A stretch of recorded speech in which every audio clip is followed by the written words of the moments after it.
มาช่วยไหม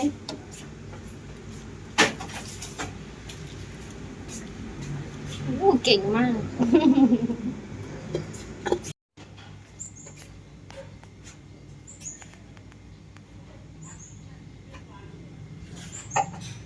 หลังจากที่เตรียมของแล้วก็มาเฮ็ดกินนะทุกคนเพราะว่าญาติลูกค้ามาเฮาสิบ่ได้เฮ็ดกินนะเฮาก็เลยฝาก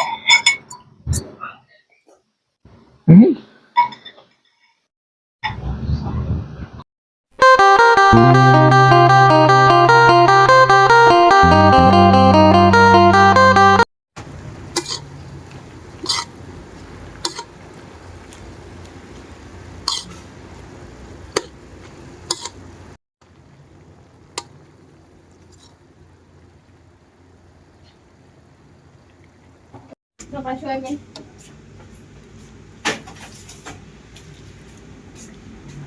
โอ้เก่งมาก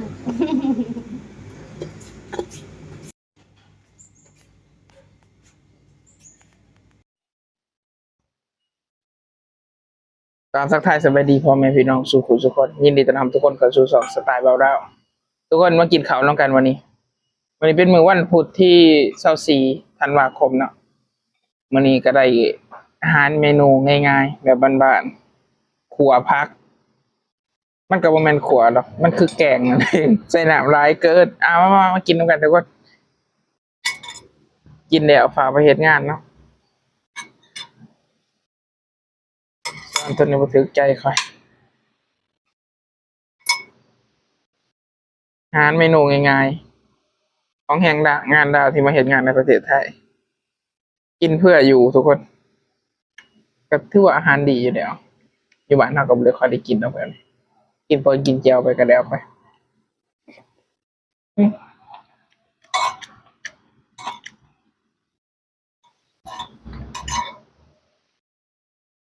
ที่มือเฮ็ดเองแซ่บอยู่แล้วใส่น้ำหลายๆเพื่อสด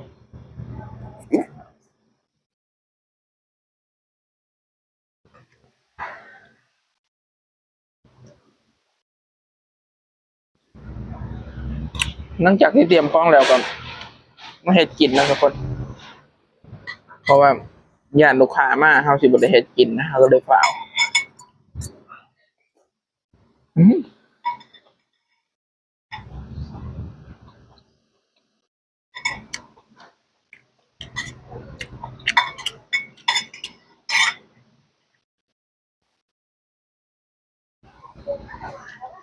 พี่กินข้าวครับ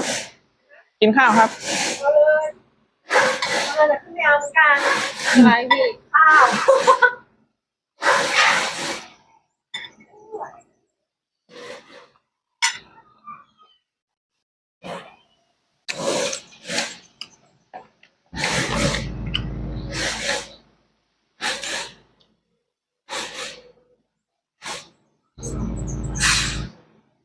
อะไรอ่ะ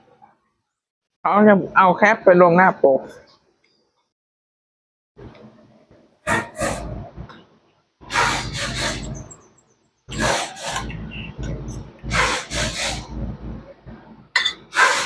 เที่ยงโดดยังวะโดดขายาปะ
ตอ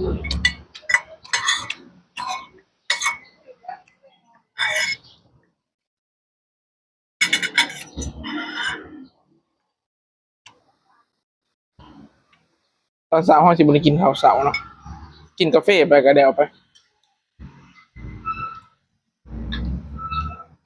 ถ้ากินกาแฟได้ก็บ่ได้อ้วน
หัวซีนหมูใส่ผัก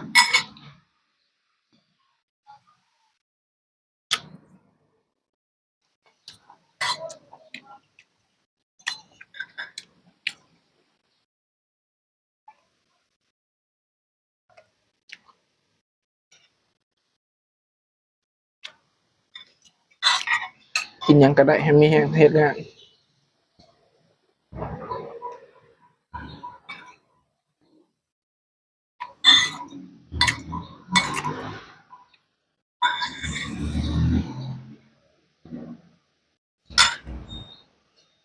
ซื้อเบิดไปจักบาทผัก 20 บาท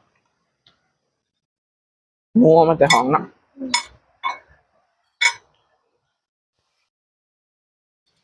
กินข้าว1มื้อก็เบิดไป20พอ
ทุกคนสำหรับคลิปนี้ก็ลาทุกคนไปก่อนเนาะ